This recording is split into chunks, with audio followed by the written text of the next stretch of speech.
We are back again, and we are still talking about the same fucking thing that we've been talking about all weekend. Sorry if you don't like it. Too goddamn bad. It affects all of us. This militarization of police, this overstepping the bounds of the executive branch, which I'm about to get into this next section. What I wanted to get into, Levon, was the overstepping of. I mean, Obama did almost twice as many executive orders as Bush, and Bush did twice as many as all presidents combined executive orders before him. So that's what, like 46 presidents. He did twice as many of them as combined. That's ridiculous. You don't get to pass executive orders. Executive orders are like special situation. Everything has to be pushed through Congress. And that's our laws, and that's why our system has a checks and balances. Exactly. There's these checks and balances have been put in place, as you know, to keep a president from becoming a dictator. And the fact that these two presidents, these most recent presidents, have bypassed that and issued so many executive orders, it should be a huge red flag to anyone who lives in this country. Obama went as far enough to say that if Congress doesn't deliberate on something, he'll pass it himself. He said that. That's a fucking quote. That he will pass something just because he can. He's the president. This guy's a figurehead. He's not the leader of the free world. No. And in fact, if he was a leader of anything, he'd be the leader of a compressed, compartmentalized, broke, in bankruptcy country.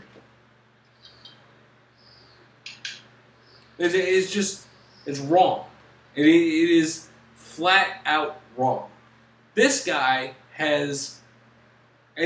passing executive orders does not make things law.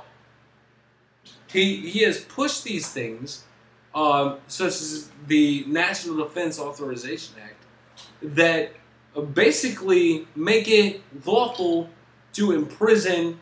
I mean, they could come, SWAT team could come kicking through this window right now and be like, "Oh, you've been marked as a terrorist."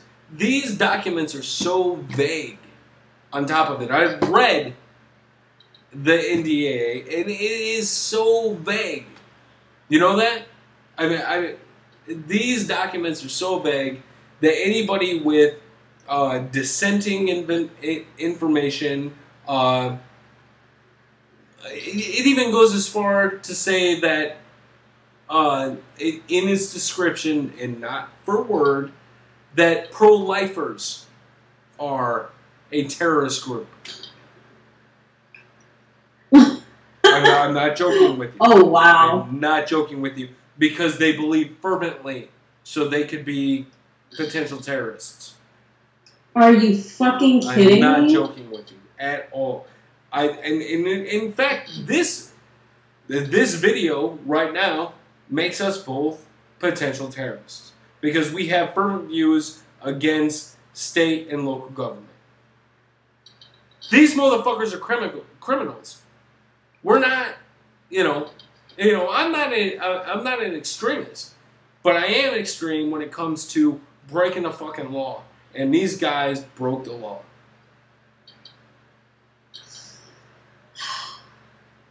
To be honest, I think, and I know when we talk, sometimes it sounds like we come off as conspiracy theorists or anti-government or anarchists or whatever you want to call it.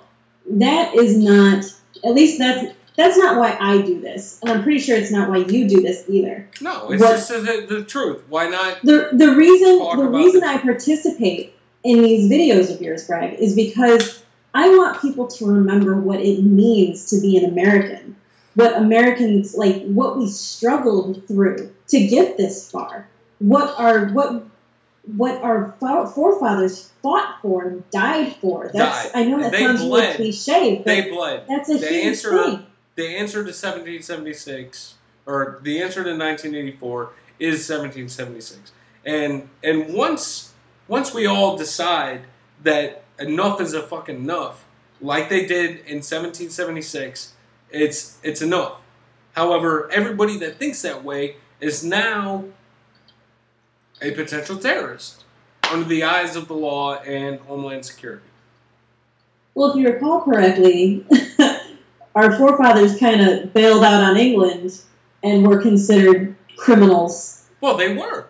You know, and there's nothing wrong with that as long as you stand by the right. And though I don't believe it's the right thing to do, I do believe that the Pledge of Allegiance so much should be kept in its original form when kids recite it, if they choose to recite it, you know, in school. Because it shows our fortitude. It shows where we came from. Yes. They shouldn't be forced to. And we had a teacher, our art teacher, who did not make me or Justin or anyone else stand and say that. Because we don't, well, you know, that's not what we believed. I was never made to stand and say that once I got to high school. I believe in the thoughts and the tenet of it. But I was never made to say, "In God I trust," or anything along that. And that's the right thing to do. I was asked to stand and show my respect, and I do. I respect those things, and I respect those tenets of our Constitution.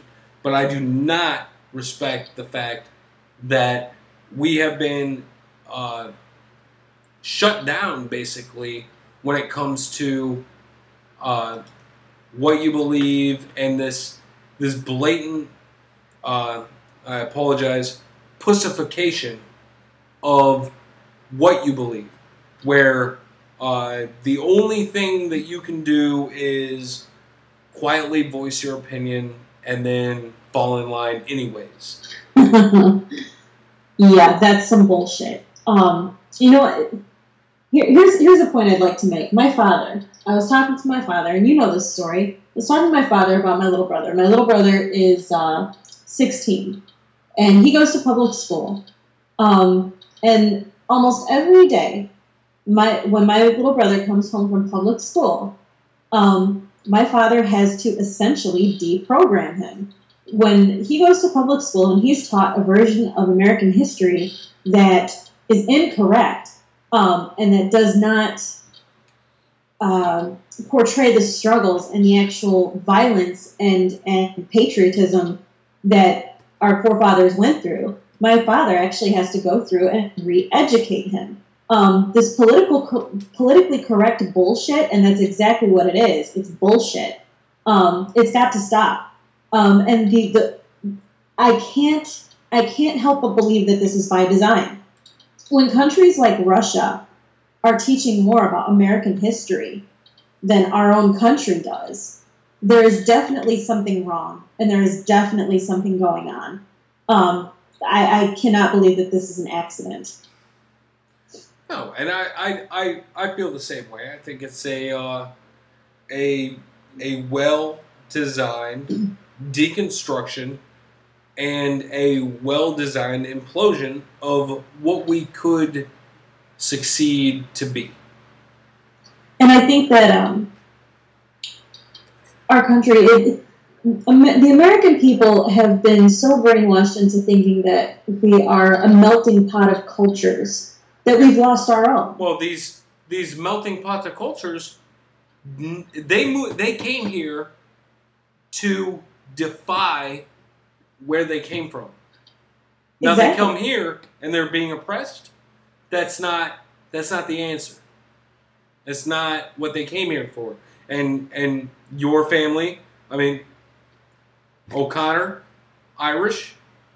You didn't I'm come Irish, here. German, French, Czechoslovakian, and I'm proud to be all those things. Yeah. Those are parts of my history. But our forefathers didn't come here to be oppressed. It was the land of the free, home of the brave, and that kind of, it's a little bit of propaganda, but that's what they came here for. To be free. To do what they will with whatever they will. And that's the bottom line. And I mean, I'm Irish, Dutch, and Welsh, and all of those came here to be, free and make something of themselves and be, a standing, what's the word I'm looking for? Not a beacon, but an ideal. And that's what all people that came to America stood to be, was an ideal. Absolutely. Their strength and their drive to make something of America. And now we've been reduced to credit card companies and a credit score, a social security number, nothing. Yeah. And it's illegal not to have a social security number. I'm not going to collect social security. And you know what? The government doesn't need to track me. They don't need to, because they're not going to pay anything for me. Nope. So there is no need for me, to have a social security number. However, it's illegal if I don't. And then I'm just, I'm a legal alien. That's garbage. That goes against every tenet of the Constitution. Mm-hmm. All right, we need to take a quick break here, and we will be back shortly. Thank you for watching. Thank you for staying tuned. Like the video, and subscribe to the channel.